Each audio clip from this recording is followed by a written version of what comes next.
What is going on, everyone? Mark Berta here. In this video, I'm going to talk about what my strategy is going into next week with the stock market. Tech stocks, they have been getting destroyed a lot lately, and I think that is going to continue. One of the reasons is that people say that this tech stock setup right now has overvaluation similar to the dot-com bubble.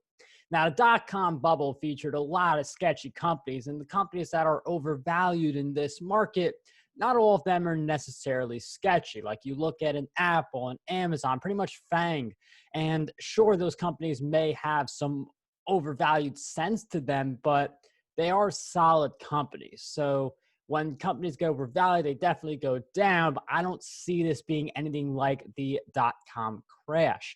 With that said, I would rather come up with a plan for what to do rather than just buy and hold or hope I get lucky or just not really have any idea what to do.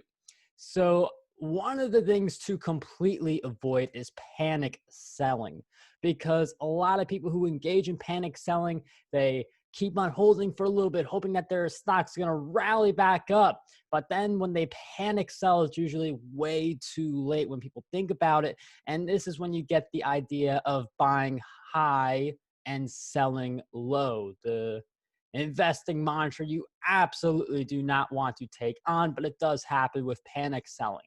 So one of the things I'm doing to reduce my risk is doing covered calls. Now, with the covered call strategy, you could set a strike price based on where you think the stock is going to go. So if you want to keep your shares and you feel like the stock is going to accelerate, you would set a strike price far away from the current price. So in a covered call, Apple is around $106 right now. And if you want to have a higher chance of keeping your shares, you would set a strike for $120 that's set to expire in like 5 days. That gives you a higher chance of the option expiring and going worthless. And that's good if you sell the call rather than buy the call. But I do think there's going to be a lot of short-term troubles for tech, especially considering the dramatic run-up we've had. Now, tech has gone down more than 10%. We're already in a correction phase, but I still do think it could get a little worse in the short term. So the strategy I'm going to utilize is covered calls that are either just a little bit actually in the money or some that are just barely outside of the money. So I could be doing like a covered call for Apple, like right now it's around 106. I'd be doing a covered call anywhere between $104 and $108, just looking at the current price.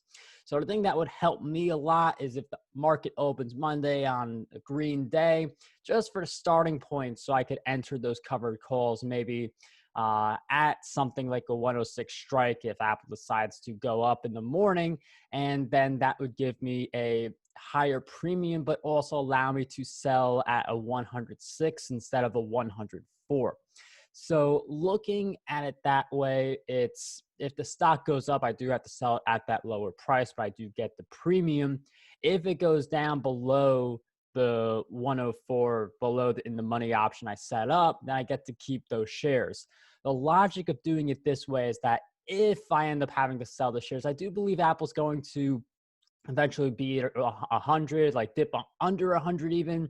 So if I do end up having to sell the shares, I have no problem doing cash secured puts all the way until it eventually hits $100 and I get the 100 shares back. Another thing is that I won't necessarily be putting in as much money into new stocks. So I'll be looking at undervalued plays like LLNW, which while it certainly is a cloud play, it's content delivery network, it's relatively undervalued when you put it up against peers like Fastly and you look at their valuations.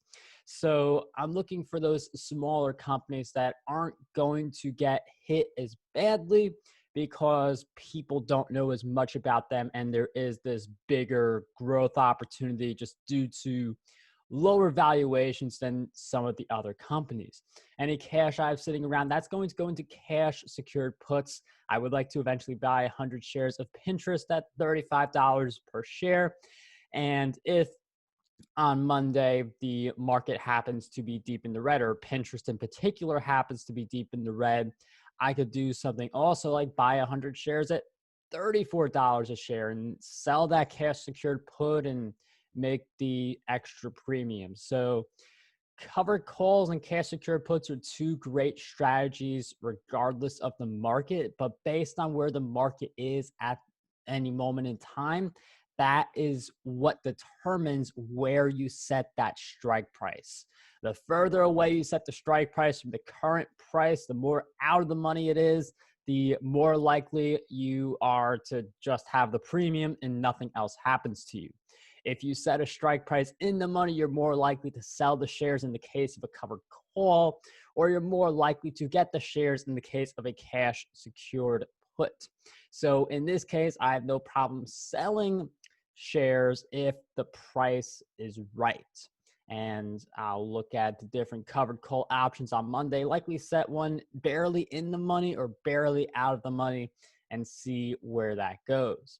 I do think this is a good time to store up some cash, and premiums, again, is a really great way to do that. So in any event, if you guys enjoyed this video, make sure you subscribe, smash the like button. I'll see you guys next time.